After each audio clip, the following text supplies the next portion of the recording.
C'est un voyage au bout du monde, aux prémices du continent antarctique. Un univers glacé, tout en superlatif.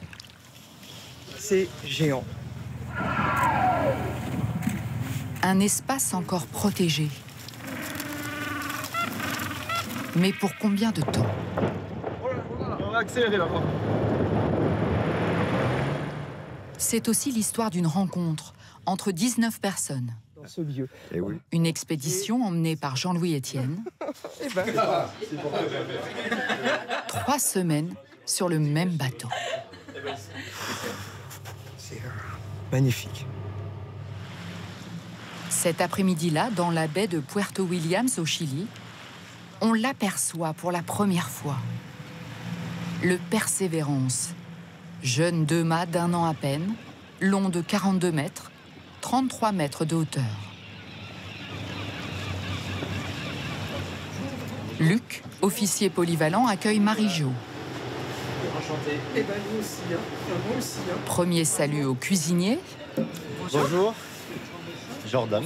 Frédéric. Vous êtes l'équipe de reporters, c'est ça? Ouais. Marie-Jo et son mari sont les seuls touristes sur le bateau. Je suis Lucas, le capitaine de Persévérance. Et je suis très heureux. Et il réalise un rêve, vieux de 10 ans. Appareillage prévu à 18 h. Mais on va avoir une traversée qui devrait Nos être... cœurs battaient déjà, mais alors là, c'est encore pire. Hein. Pire, encore mieux. Mieux. Fin des présentations avec les membres d'équipage ainsi que les chercheurs venus travailler sur le bateau, tous réunis autour du patron. Et le bateau, c'est du neuvage. Il est neuf. Allez, il est temps de hisser les voiles et de quitter le tranquille canal de Beagle. L'aventure nous attend. Dans quelques heures, le Persévérance s'engagera dans le redouté passage du Drake.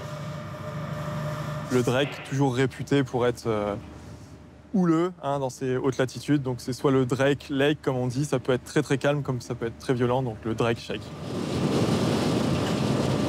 Vous l'aurez compris, les 40e rugissants et les 50e hurlants n'ont pas failli à leur réputation. Ces latitudes de l'hémisphère sud tiennent leur nom des vents furieux qui les balayent. Jusqu'à 80 km/h ce jour-là, avec des vagues de plus de 6 mètres. De quoi perdre l'équilibre, même pour les plus aguerris. Cécile, la médiatrice scientifique, a bien du mal à s'habiller. Quant au mal de mer, avouons-le, le conseil du chef s'est révélé difficile à suivre. Faut que les gens mangent, quoi. Avoir le ventre vide, c'est pas l'idéal quand on a le mal de mer. 2 jours et demi à ce régime, comme un ticket d'entrée à payer pour accéder aux merveilles de l'océan austral. On les découvre drapés dans la brume. Ce qui est encore plus dingue, c'est d'imaginer que c'est un tiers qu'on voit, quoi. Il y en a 2 tiers qui sont en dessous. Nos premiers icebergs. On a tous vu ça, je pense, un jour à la télévision ou en photo dans des livres, mais là, c'est juste saisissant. Chaque iceberg est différent et dès qu'on avance, les couleurs changent et c'est un nouveau spectacle. Bientôt l'heure de débarquer, enfin. L'île de Livingstone, dans l'archipel des Shetland du Sud, est en vue. Mesures sanitaires de rigueur, on aspire notre matériel et nos vêtements dans leurs moindres interstices. On se lave bien les pieds, biosécurité antarctique. Passage par le pédiluve obligatoire. L'objectif, éviter d'importer des germes sur ces terres sauvages protégées par le traité de l'Antarctique. Pour nous accompagner, un guide hors pair, rien moins que l'explorateur Jean-Louis Etienne. À ses côtés, un vieux compagnon de route. Bon, Hervé, donc, est le chef d'expédition. Quand on débarque à terre, à bord du bateau, il y a un commandant qui commande. Et quand on débarque à terre, il y a un chef d'expédition. C'est un rôle très officiel, puisqu'il a la charge de notre sécurité et en même temps de la sécurité de la faune. Les règles vaudront pour toutes les escales. Interdiction de traverser les colonies et d'approcher les animaux à moins de 5 mètres. Il y a un max de petits. Là, ils sont encore nourris à la béquée. L'île de Livingstone, volcanique. Ici, il y a encore de la végétation et déjà une faune riche. Il y a une biodiversité hallucinante. Il y a des manchots papous, des manchots jugulaires. Dans les oiseaux, on a vu des charognards, là, les squales. On a vu des pétrels géants qui nichent. Alors que nous redescendons vers la plage, des grognements rauques nous parviennent. Waouh! T'as vu comme il se dresse? Devant nos yeux, des éléphants de mer semblent se livrer à un duel. Simple jeu entre deux jeunes mâles ou bataille pour prendre la tête du harem, on ne le saura pas. Et pour ne pas les perturber, Cécile chuchote. Il faut un bruit, ça résonne et ça fait un écho qui revient contre les montagnes. Et après, derrière, il y a nos amis les manchots, avec deux bras en arrière qui font la course. Fin de notre escale, la première d'une longue série. Il est temps de repartir, de quitter cet archipel aux îles volcaniques. Cap au sud. Ces icebergs nous l'annoncent. Le continent antarctique n'est plus très loin. Souvent, nous sommes restés sans voix face à ces paysages spectaculaires. Les montagnes de la péninsule antarctique. Le royaume des manchots. La plupart migreront quand l'hiver arrivera. Mais pour l'instant, en plein été austral, nous sommes chez eux. L'occasion peut-être de faire une rapide parenthèse pour vous montrer notre habitat à nous, à bord du Persévérance. Alors nous, notre cabine porte le nom de Roald Amundsen, qui est un grand explorateur norvégien. Voilà, 7 mètres carrés. La banette de Florian, la mienne. Et quand on veut être chacun chez soi, voilà. Au-dessus, dans le carré, ambiance studieuse. 39, 25, 80. Attends, il faut faire aux zones. Hervé, le référent scientifique, travaille avec Lucien, l'un des matelots. Et à côté, en cuisine, Jordan prépare le dessert pour le déjeuner. On n'est pas là pour compter les calories, non? Je sais pas si on peut parler de Paris-Brest. On est plus sur du Ushuaia Antarctica. En passerelle, le commandant Lucas vient de finir la manœuvre pour jeter l'ancre. Une petite place au chausse-pied entre les deux icebergs et puis la côte. Et, voilà, et ça tiendra pour l'après-midi. Voici donc enfin le moment de débarquer. Les uns après les autres, nous faisons nos premiers pas sur le continent glacé. Sentiment d'être privilégié. Marie-Jo en a les larmes aux yeux. Un paysage superbe, un soleil magnifique, une neige. Voilà. C'est trop beau. Ah, c'est trop plein d'émotions. Hein. Mais avec plaisir. Passer l'émotion, tenter de comprendre le rôle majeur du pôle Sud dans la régulation du climat. Et prendre la mesure de l'immensité qui nous fait face. C'est géantissime, quoi. Hein. C'est 28 fois la surface de la France. Si on fait un puzzle bien serré, 28 France, recouvert de 2,5 km de glace moyenne. C'est le grand congélateur de la planète, absolument indispensable à l'équilibre du climat. La protection de l'Antarctique, l'un des combats de l'explorateur français. Car cette terre qui n'appartient à personne n'est déjà plus totalement préservée.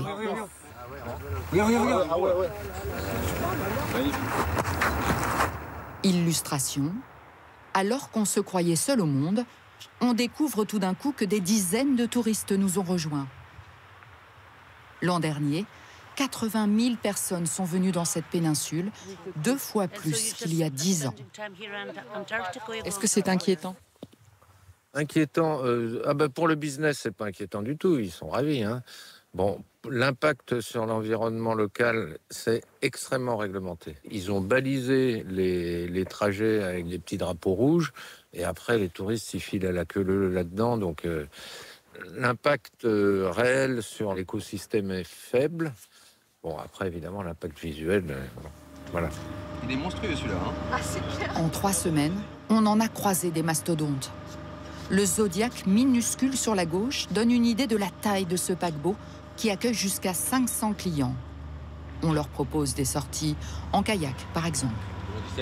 Pour d'autres, ultra luxueux, c'est carrément spa et même excursion en hélicoptère, payante, bien sûr. Retour sur le continent. Ces touristes que nous venons donc de rencontrer viennent des États-Unis. Ils ont payé chacun 15 000 € pour 6 jours de croisière. Ça nous fait bizarre de tomber sur des gens ici en Antarctique. Et vous? Non, à vrai dire, je ne trouve pas ça étrange. On a tous en commun le goût du voyage, et je dirais du voyage de l'extrême. Alors, c'est fantastique, hein? Fin du monde, être ici. Au loin dans la baie, la promesse d'un beau spectacle à la surface. Laissons le phoque à sa sieste et allons voir de plus près.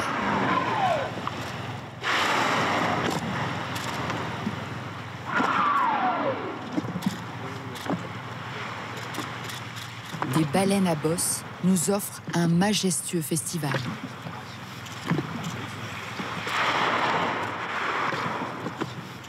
Elles sont nombreuses ici. Et nous comprenons pourquoi en remontant à bord. La baie regorge de krill, des petites crevettes dont les cétacés se nourrissent par tonnes. Oh là là, elle fait coucou. Plutôt qu'un bonjour, nous y voyons un au revoir, le moment de reprendre la route pour aller plus au sud encore, sur la trace des grands aventuriers de l'Antarctique. Ce jour-là, du haut du Persévérance, nous découvrons les icebergs comme jamais auparavant, ancrés profondément sous la surface de l'eau. Des nuances infinies de bleu. Mais pour profiter de ce spectacle, il ne fallait pas avoir le vertige. Florian, notre caméraman, est en train de s'équiper. T'as le capitaine et le second capitaine qui s'occupent de toi, la sécurité. Ça rigole pas. Il s'apprête à grimper. Ah oui, non mais... Merci les garçons. Tout en haut du mât, jusqu'au nid de pie. Il va monter à combien là? Un peu moins de 33 mètres parce que le nid de pie est en dessous, on va dire 28. Allez. 80 échelons plus haut. Florian accède donc à cette vue unique sur la baie de Cuverville. On est en train de passer au milieu des growlers. Ces petits morceaux d'iceberg, c'est à couper le souffle. Piloter entre les icebergs et les hautes montagnes, dans cette zone peu documentée, n'est pas sans danger. Ce qu'on voit à la surface, c'est valable pour le fond aussi. Donc on navigue au-dessus des Alpes, en fait. Et sous nous, il y a des chaînes de montagnes, il y a des moraines poussées par les glaciers. Donc les fonds, ils n'arrêtent pas d'évoluer. Luc est l'officier navigation. C'est lui qui trace les routes à l'aide de GPS et autres instruments qui sondent les profondeurs. Tu vois, là, dans le blanc, par exemple, il y a quand même des sondes.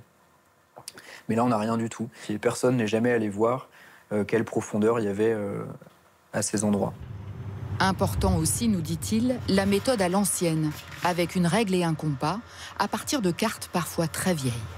Dans les différentes catégories, il y a un moment où c'est marqué vieux relevé et tu sais même plus vraiment comment et quand ils ont été faits, quoi. Donc ici, ça veut dire que ça date, en gros, on sait, hein, c'est les campagnes hydrographiques de la fin du 19e, début 20e, par Charcot et compagnie, quoi. Jean-Baptiste Charcot, médecin devenu explorateur. Avec son équipage, il a passé un hiver entier dans la péninsule antarctique pour réaliser un travail inédit de cartographie. À bord du Persévérance, 120 ans plus tard, nous voici au mouillage exactement au même endroit. C'est parti pour une petite heure de marche dans la neige, à mettre littéralement nos pas dans ceux de Jean-Louis Etienne. pour atteindre le repère, le cairn de Port-Charcot. Arrivé à ce cairn, guidé par Jean-Louis Etienne, c'est un moment fort du voyage. Et puis en plus, on l'a gagné en faisant quand même une petite montée, pas si facile que ça. Jean-Louis Etienne, l'aventurier. On l'a vaincu. On l'a fait. Et sans oxygène. Il a notamment traversé le pôle Nord, seul, à pied. Et à 77 ans, il trouve encore en Charcot une source d'inspiration. Les moments de découragement qui font partie du parcours, résister à la tentation de l'abandon, toutes ces difficultés que l'on rencontre quand on fait de l'exploration polaire, elles sont décrites dans le livre de Charcot. Donc, je me dis, lui aussi, il a connu des difficultés. Je continue. Continuer et donner à comprendre. Rappeler notamment la dure vie des premiers explorateurs. Direction Wordie House, musée insolite en pleine Antarctique. Ici, des Anglais sont venus dès les années 30. Donc ça s'appelle camp de base, la goélette, là, le Pénola. Les mecs qui partent de là où on est là, ils font 500 km vers le sud en traîneau à chien pour aller cartographier le sud de la péninsule. C'est hallucinant.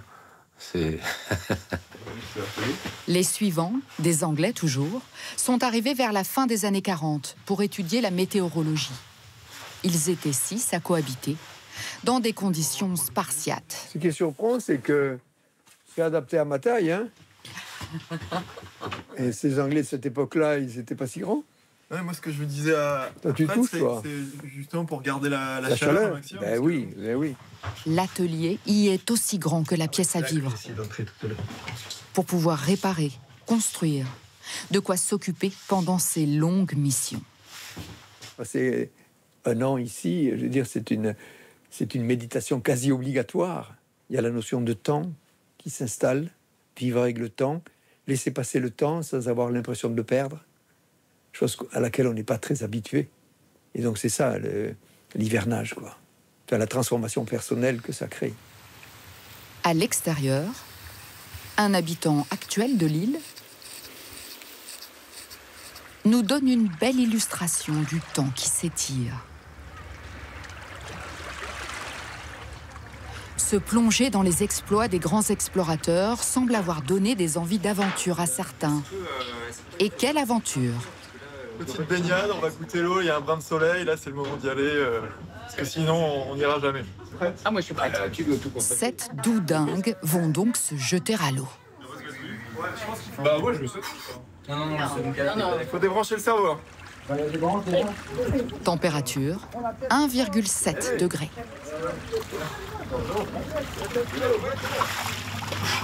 Alors Greg, c'est vivifiant? J'y resterai pas des heures. Vivifiant, certes, et surtout tétanisant pour les muscles. Impossible d'y rester plus de quelques secondes. Saluons ces courageux, à moins que... Eh, vous êtes fada. Cette soirée commençait sous les meilleurs auspices. Un ciel embrasé, une glace tendrement teintée. Allez, on donne les cartes. Dans le carré, certains jouent au shérif et au cow-boy. Lui, il est quand même pas mal avec ses 4 vies. Merci. Une partie de cartes enjouée. 22 heures, les yeux fatiguent. Mais sur le pont, une agitation inhabituelle. Elsa, l'armatrice, se relève. Le bruit? Un iceberg vient de frotter la coque et il faut éviter celui-ci. Le commandant est à la manœuvre et l'on comprend bien en regardant sous l'eau la crainte qu'il pouvait avoir. Ne vous fiez pas à la luminosité de l'été austral, il est cette fois minuit passé. Nouvelle alerte à cause de cet iceberg. Les autres viennent plus franchement, puis on peut les éviter. Et celui-là, il joue un peu avec nos nerfs, on va dire. Ça a l'air calme. Il y a des icebergs partout. On est accroché à l'ancre, on est au mouillage. Et donc, on est effectivement limité dans nos possibilités de manœuvrer. 1h du matin, fin de l'action. C'est bon? Ok, bah, très bien. Et bien dans ce cas-là, bonne nuit. Merci. Réveil sous une météo maussade. L'occasion pour Jean-Louis Etienne de nous raconter sa nouvelle aventure. Donc ça fait 100 mètres de haut hors tout, hein, c'est un peu plus haut que la Statue de la Liberté. Et on habite là, dans cette partie qui est la cabine supérieure. Polarpod, une station scientifique verticale qui dérivera dans les mers déchaînées du courant circumpolaire autour de l'Antarctique. Et donc il est entraîné effectivement à la surface par ces vents d'ouest. C'est un projet hors norme. Hors norme qui n'a jamais existé mais qui fascine. Pour préparer cette aventure, le Persévérance joue un rôle majeur. Le bateau ravitaillera par exemple la station en plein océan, régulièrement. Donc là, ici, c'est la réserve de stockage pour le Polarpod. Il y aura 8 personnes à bord sur la plateforme qui seront en autonomie pendant 2 mois. Donc c'est pour ça qu'on a des congélateurs, on a aussi des zones de stockage de produits secs. Donc là, c'est intéressant parce qu'on a quand même 1 ou 2 ans avant que la plateforme soit lancée. Donc ça nous permet aussi de voir si éventuellement il y a des améliorations à apporter, quoi. Surtout, le Persévérance lui-même est déjà un bateau scientifique truffé de capteurs. Alors là, ça remplit à l'eau de mer, là. Pour analyser l'eau, Température, acidité. Et ça, la boîte grise, là, ça, c'est la mesure de salinité. pour analyser l'air aussi. En visant le soleil avec ce petit boîtier, Cécile détecte les particules d'origine naturelle et celles issues des activités humaines. Certains résultats sont surprenants. Il y a tout ce qui est pétrochimie qui est amené depuis beaucoup plus loin. Et par exemple, les pesticides, on sait qu'il y en a dans les airs ici alors qu'il n'y a pas d'agriculture. Non, a priori, on n'a pas vu d'agriculteurs par ici. Ce jour-là, nos scientifiques décident de nous emmener rencontrer des chercheurs sur la base de Vernadsky. Bogdan, géophysicien, dirige cette station ukrainienne où l'on étudie une dizaine de domaines. La météorologie, par exemple, ou la biologie. Découverte majeure, c'est ici qu'on a observé et documenté le trou dans la couche d'ozone dans les années 80. Sacha, tu me donnes tes dernières mesures sur l'ozone? 300. 300 unités d'Obson. C'est une bonne épaisseur. Une bonne nouvelle dans un ensemble plus terne. La température moyenne a augmenté ici de 1,5 à 2 degrés en 30 ans. Et Vadim en mesure les conséquences sur l'écosystème. Il y a de moins en moins de glace et des courants plus chauds. L'impact est lourd sur les espèces marines. Les léopards de mer et certains phoques sont obligés de migrer plus au sud. Vadim, biologiste, mais avant tout ukrainien. Nous continuons notre mission en Antarctique, malgré la guerre.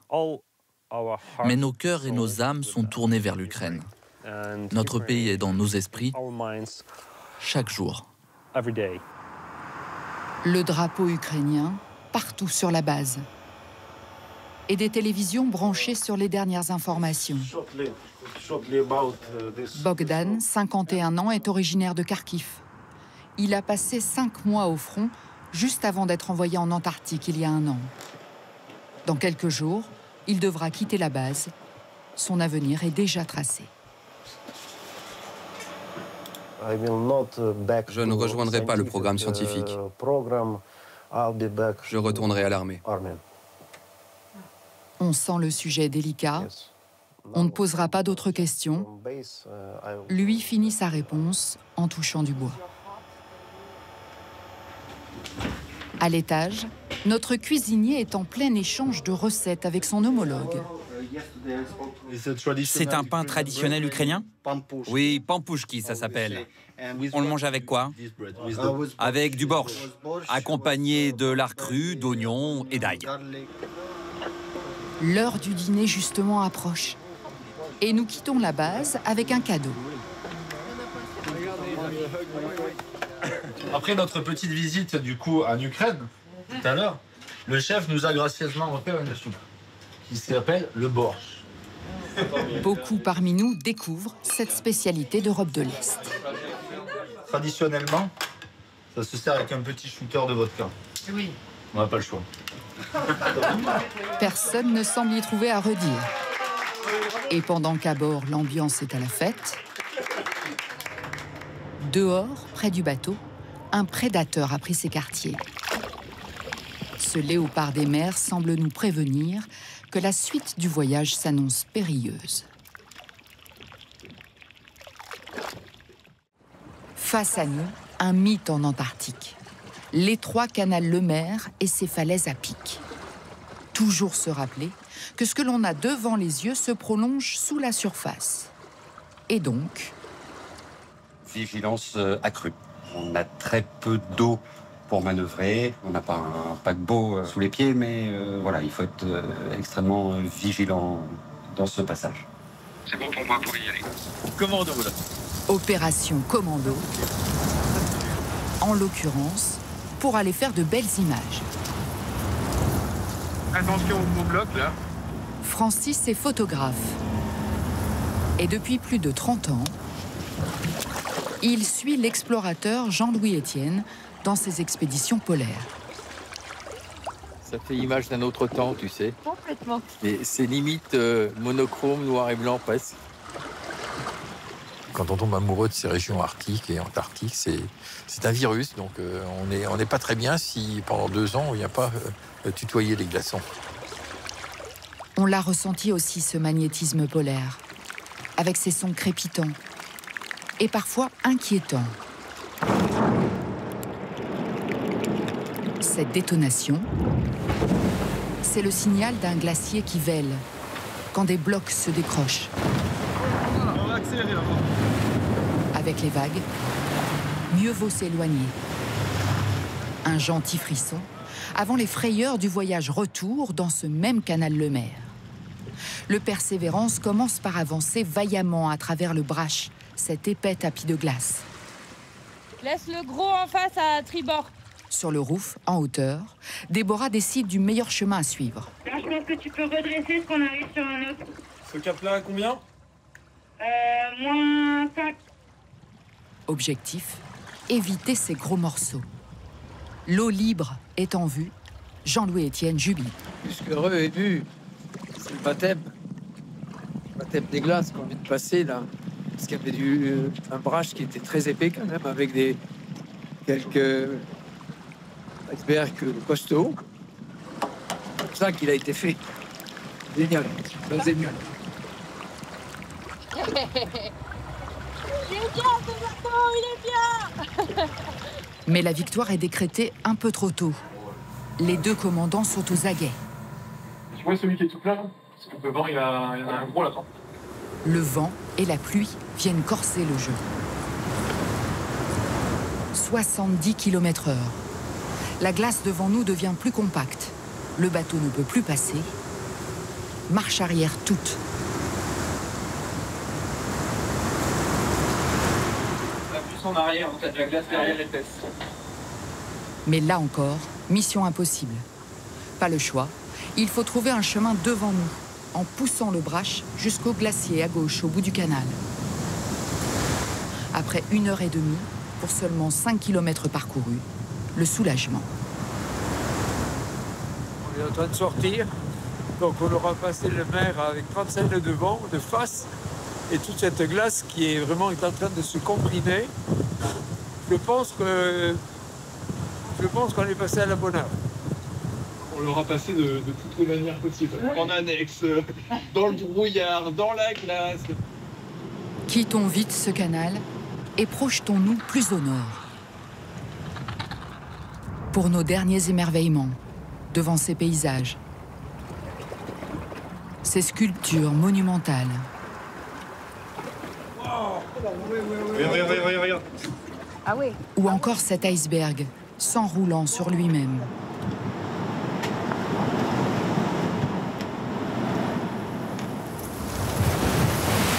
Au moment de laisser derrière nous les îles volcaniques les plus au nord, un pincement au cœur pour certains. C'est un peu la fin. Ou un nouveau départ. Ou un nouveau rêve, je sais pas. On quitte, là on quitte vraiment l'Antarctique pour de vrai. On remonte vers la Terre de Feu et on ne sait pas quand on reviendra. C'était un voyage exceptionnel déjà. Et le voyage n'est pas tout à fait fini. On ne s'étendra pas sur les 2 jours dans les 40e rugissants. On est habitué désormais. Ou presque. Il nous reste à découvrir un roc. Que dis-je, un roc? Un cap. Et pas n'importe lequel. Le Cap Horn. Passer le Cap Horn, c'était passer contre ces vents, contre le courant. Et combien de marins sont tombés de la mâture? En termes de marine, c'est un monument, c'est un panthéon. Marie-Jo et Francis, les 2 passagers du Persévérance, l'avaient déjà aperçu il y a 10 ans. Ils rêvaient de le redécouvrir, vœu exaucé. Il est beau ici. Oui, puis on le voit. J'ai l'impression que je ne l'avais pas vu aussi bien. La première fois qu'on l'avait vu, il était caché par la brume. On voyait que le tiers inférieur. Là, on voit vraiment le Cap Horn dans son entier. Donc vraiment, on savoure. Hein. On l'imaginait sombre, ce Cap Horn. Mais à la faveur d'une éclaircie, il nous a montré ses couleurs et ses reliefs. Dernier souvenir de notre périple.